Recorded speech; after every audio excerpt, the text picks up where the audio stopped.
Kahit gabi tol ay patuloy kami sa paglalakbay tol upang makalabas lang dito na ligtas. Kaya kasama ko pa rin si Bayaw.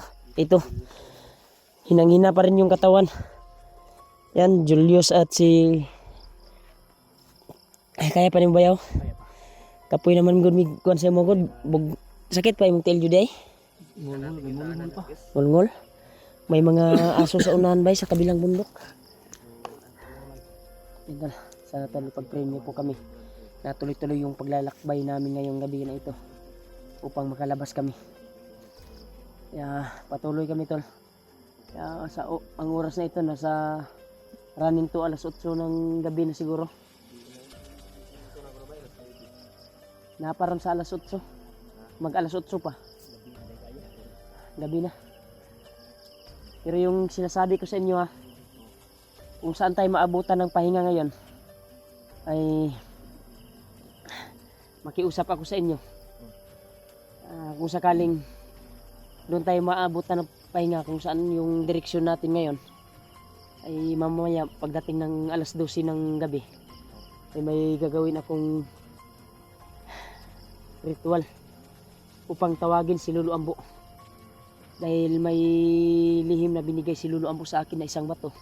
Makapangyarihan na pwede ko siyang tawagin kaagad in case of emergency. Yun yung binigay niya sa akin at bilin. Kaya tol, pagdarasal niyo po kami tol sa aming paglalakbay ay sana ay makakita kami ng daan palabas. Basta maroto kung ingon sa inyo niya, pwede ko ninyo kung asa man ta maabdan o pahinga karon. Kuan lang ko sa inyo kuan area ba mo. Ana lang ko sa inyo, gamay lang ba nga kuan. Mo space lang ko sa inyo. Ako'y makiusap kay Lolo Ambo. Isa. Tawagon ako siya. Tatawagin ko si Lolo Ambo. Kailangan talaga na makalabas tayo brad dahil sa kalagayan ng bayaw ko at sa kanyang pamilya din na miss na niya yung anak niya at asawa. Hinangina yung tuhod niya. Yan o, hinangina. Di puli-pulihan na mo alsa tol. Dito lang kami nakapag-video tol dahil kanina ay nahimatay ito. Yung bayaw ko na nakuan ito eh. Tambal gud. Na kuan sa bakuyapan sa kanina. Noong hindi kami nakapag-video talaga. Nakakuha ng footage. Ang aming hinahangad na makalayo kami sa mga kalaban. Kaya dito kami nag-video tol. Patuloy kami sa paglalakbay. Yan, Julius nasa unahan. At may mga busis ng aso sa kabilang bundok. Sana ay makakita na kami ng daan palabas tol. Kung basta maya Brad may gagawin akong ritual ba Brad. Gamitin ko yung bigay ni Lolo Ambo na makapangyarihang bato upang tawagin siya. Isa din yan sa bilin niya sa akin. Kaya matagal ko na din hindi nakita si Lolo Ambo. Siya lang yung makiusap ko. Siya lang yung ipag-usap kay Lolo Ambo sa Maya kung saan tayo maabutan ng pahinga. distansya lang muna kami. Lakbay tayo. Kung sakaling saan tayo maabutan ng pahinga ay maghanap ako ng area na pwedeng matawag si Lolo Ambo.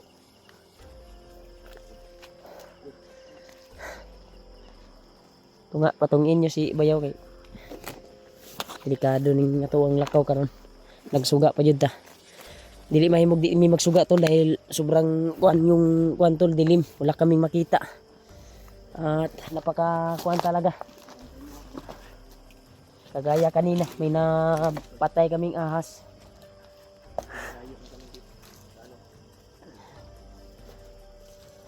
Ang signal sa area namin kanina. Grabe. Kaya tuloy kami. Yan. Bayaw ko talaga naghihirap sa kuan tol upang makauwi lang. At makamit niya yung kuan sa kanyang asawa.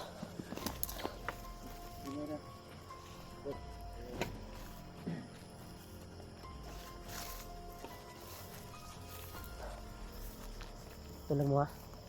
Ay mo kumpiyansa dyan sa kuan.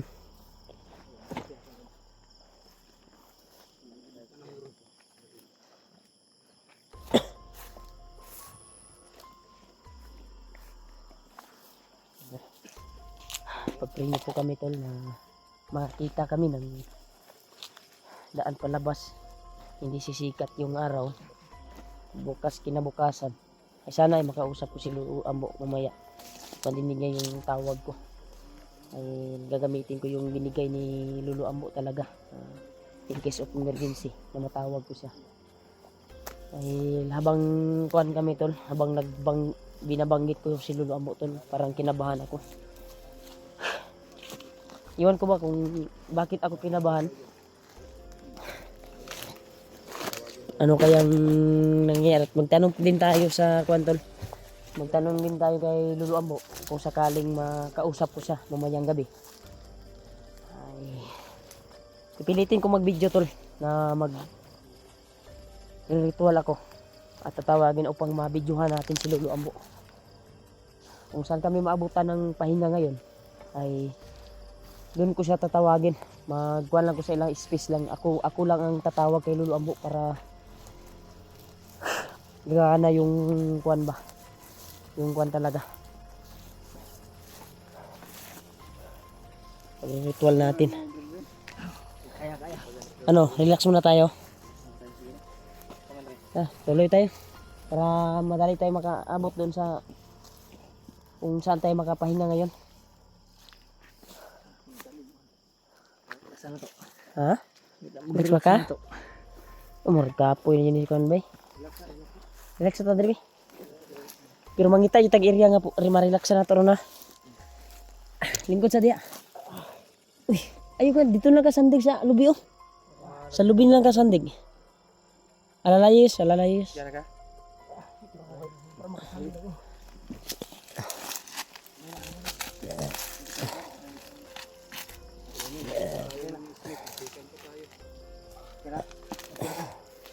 Pasa dia. Buwan pala to, puno ng niyog pala to. Baka malaki ba lang ano, baka malaglag to sa ulo mo. Masigma, ulian ka ba?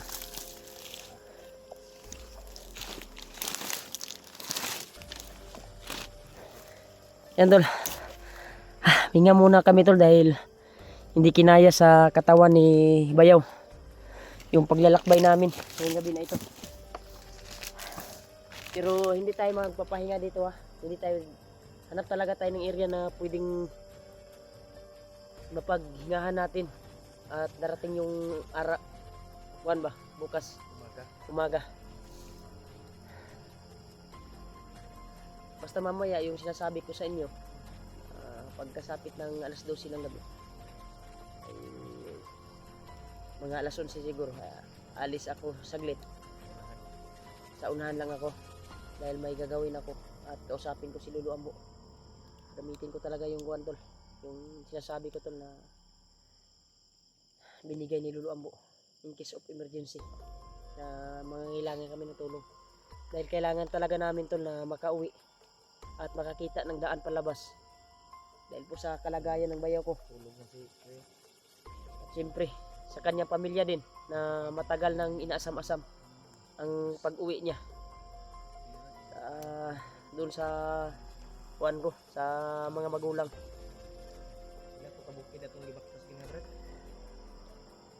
Kaso lang tol, natagalan kami sa paglalakbay dahil namatay po yung bayaw ko kanina. Kinabahan nga ako, akala ko natuluyan na. Lapso siya dyan, wala kayo ni action.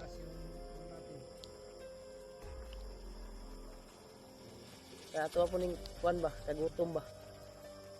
Nani oh. Taon may kapayas nina.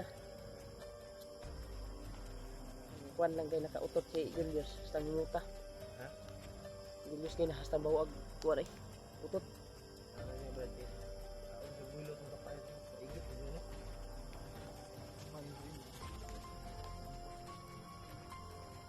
Nasa dama. Kasi dito kami naglakbay sa buntod ko. Dito sa ibabaw. Sa ibaba yung mga kahol ng aso. Kaya nag-ilaw kami dahil nandito kami sa tuktok ng bundok. Naghanap kami ng signal ngayon. Dahil isa sa mga sinabi ng mga supporters ay si Kuya Bars daw ay nagtagulilong. at nakatakas. Sabi daw ng spot nila laho ba? Nakatakas daw sa kiyabad. Tinulungan So ko lang Brad, basta maghanap tayo ng kuan ngayon Brad, ng signal. Kung saan tayo maabutan ng pahinga ngayon ay doon tayo magkukontak sa mga kasama natin. Sino nang po yung mabigyan namin to? Ang nabasa ko Brad sa comment. Pag-pray naman po kami. Mura naman ni kuan ning batii sa kuang kuan bay. Batii sa kuang bayaw ba mura nag kamot. Nagamayan. Yang kuan tulo mura nag braso ng kadako iyang paa tol. Ha? Sige lang kay mangayo ko tagtabang kay Lolo Ambo niya. At i-confirm natin kung ano talaga ang kalagayan ni Lolo Ambo ngayon.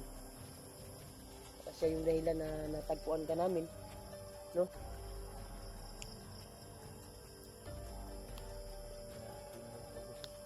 Dahil may nakapagsabi na mga supporters ay umakyat daw sila Marvin daw at nagbigay alay kay Lolo. O wala silang sinabi na Lolo Ambo o sino yung binigyan nila, si Lolo Paterno ba, dahil may Lolo yan si Juan eh. Hindi ko pa yan nakita Lolo Paterno na sinasabi ni Hilaw. So subukan nating kuan mamaya mangingi ng tulong kay Lolo Ambo. Sigurado ako na matutulungan tayo. Yan, sama ng panahon. Mas maganda siguro na kaya mo na ba? Sa jeep ni mo kaya ba? Asahon na lang kang Julius. Hanap tayo ng ano ba? Hanap tayo ng pwedeng mapasilungan natin dahil tumaligsik na tol. Yung mga tumutulo na konti yung mga kaulanan ba.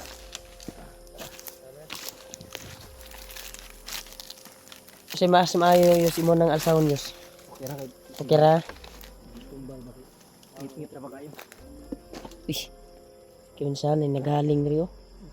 Nagsugba rin ba? Nagsugba rin ba?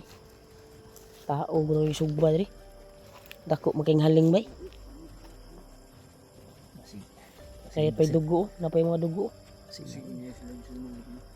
Baka may sinunog silang ng mga kasama nila. Nag-driver. Ha? Napa'y dugo nga. Uga oh. Baka kuan ba? May mga kuan ba? Mga kasamahang mga bandido na nag-trader sa kanila.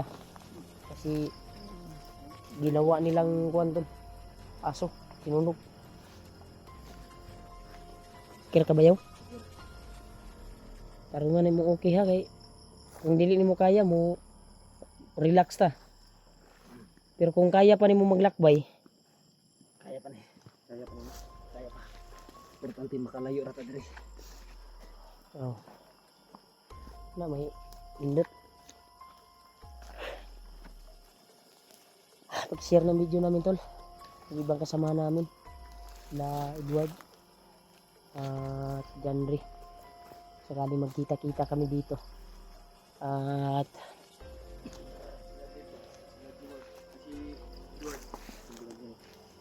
Parang kasama na sa mga hindi natin alam.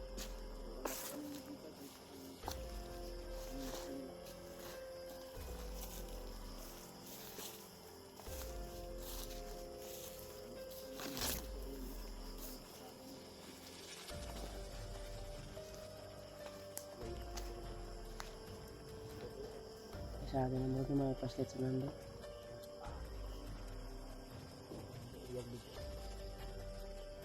Maganda siguro na yuk mo lang yung light sa inyong kwan mo. Ang suga sa inyong kwan mo. Suga cellphone palungasan na. Suga cellphone mo. Yan tol, nagkuhan kami tol dahil may dumaan na isang grupo tol. Parang nagmamasid sila. At maglakbay tayo, hanap tayo ng area. Hintayin muna natin yung pagkuhan nila dahil parang marami sila. Makahanap tayo ng area ngayon na pwedeng mapag-relaxan natin. Ay doon ako mag-antay ng alas 12 ng gabi. Mag-antay tayo ng kuhan at distansya ko unya sa inyo, gamay lang ha. Kaya may gagawin akong kuhan. Pakiusapan ko si Lolo Ambo upang makahingi tayo ng tulong upang makalabas tayo dito. Siya yung nagsabi sa akin na pag may kailangan talaga ako, ay gagamitin ko lang yung makapangyarihang bato na bigay niya.